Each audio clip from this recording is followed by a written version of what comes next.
Welcome to my channel. Make sure you hit that like button, subscribe, and share this video with your friends and family. Do you feel like you got to date somebody that's in the industry? Or that's making the same amount of money that you're making or more? They gotta be making More money. yeah. I think that's our issue. Yeah.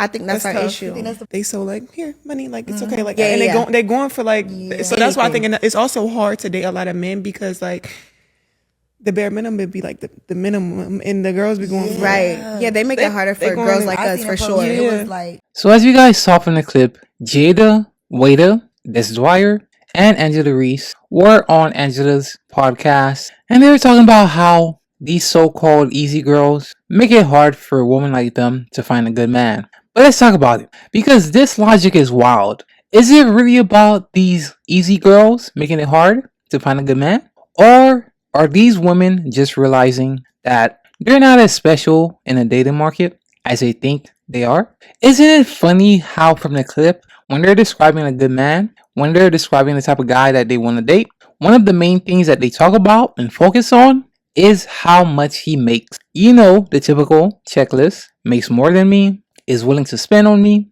is willing to splurge on me, is willing to spoil me, my money is my money, and his money is my money too. So many women, and not just those three, have that same mindset everywhere. But guess what? This gives these so-called good men, who are also high earners, something special. And that thing is called options. And more options than the average guy. Only about 10% of men make six figures, and even fewer are making $500,000 or more. So when a woman says that they want a high value man, they're competing with thousands of other women for a very small pool of men. And guess what? These men, they know they have options. They're not gonna settle down just because a woman says that she's different. What can you do for him? How can you help enhance and improve his life? What do you bring to the table? And these three women that we see on a podcast, they're used to being around and dealing with millionaires. So six-figure, $100,000, even $200,000 earner, that's not enough for them. They're gonna want somebody who is pulling in at least $500,000 or more. A guy who's also willing to share, to buy them Birkin bags. If you're making six figures, 100,000, you can't go out here buying Birkin bags. That's a big chunk of your salary. Not only does he need to have money, but he also has to have some type of swag.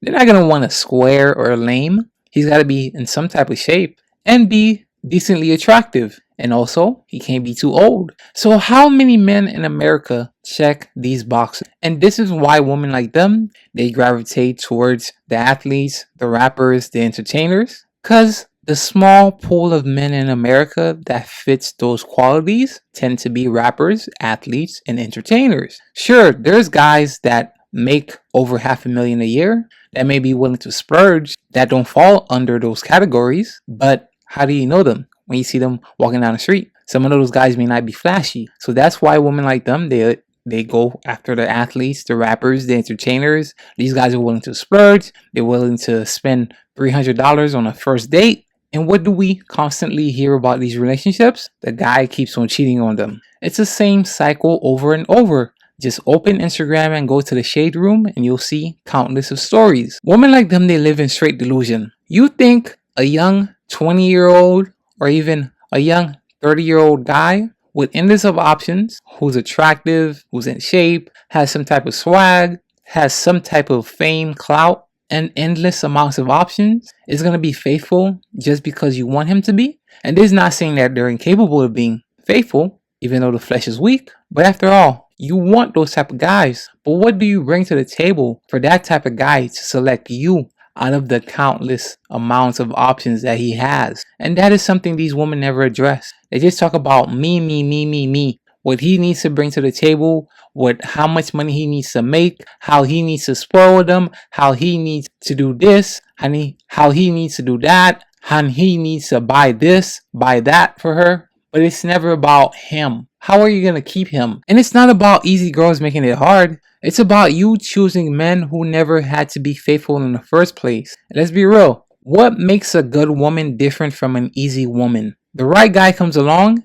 and all these rules disappear. That same good woman will give it up easily, just like an easy woman. We see it all the time. Women claim they have high standards until the right guy, especially if he's rich, famous, high earner, good looking, or whatever criteria that the common man does not have, suddenly her walls go down. She doesn't play games with him. She checks him back. She actually meets up with him. She gives it up easily. And there's nothing wrong with that. They're grown. A lot of relationships and marriages have started off with a woman giving it up easily on the first night. This isn't about easy woman making it hard for good woman. This is about the fact that a man with options will always exercise those options. And you'd never hear them talk about a man's character, the way he treats others, his values, his morals. We never hear these type of women talk about those things first. It's always about the bag. Maybe, just maybe, those guys, they were never a good man in the first place. They're just a rich guy. And when you prioritize money and lifestyle over integrity, loyalty, don't be surprised when you get exactly what you asked for. The truth is, good men exist everywhere. They just may not be in the package of being a rapper who has swag or an athlete who's in prime shape. But instead of women admitting that their preference puts them in these situations, these women, they blame easy girls for making it hard. The problem isn't these easy girls, it's y'all unrealistic expectations. At some point, these women will hit a crossroad. They'll either accept reality and adjust their standards, or they'll just keep chasing a fantasy until it's too late. And here's the thing, when they finally decide that they want a good man, he may not even want them anymore. Because while they were busy chasing a lifestyle, the boring guy that they overlooked because he didn't have a certain amount of income, he was already building a solid life with somebody else who actually appreciated him. There's a lot of women out here that they don't need a guy to be rich. Sure, they want him to be financially stable, be able to take care of a family, but he doesn't have to be a high earner. And even if he is a high earner, she doesn't want him to go waste his money on buying her Birkin bags. She'd rather him get into real estate, invest in stocks, start a business, do something that can help their future generation instead of wasting it on tangible goods. Anyways, guys, let me know what you think. And with that being said, I am out.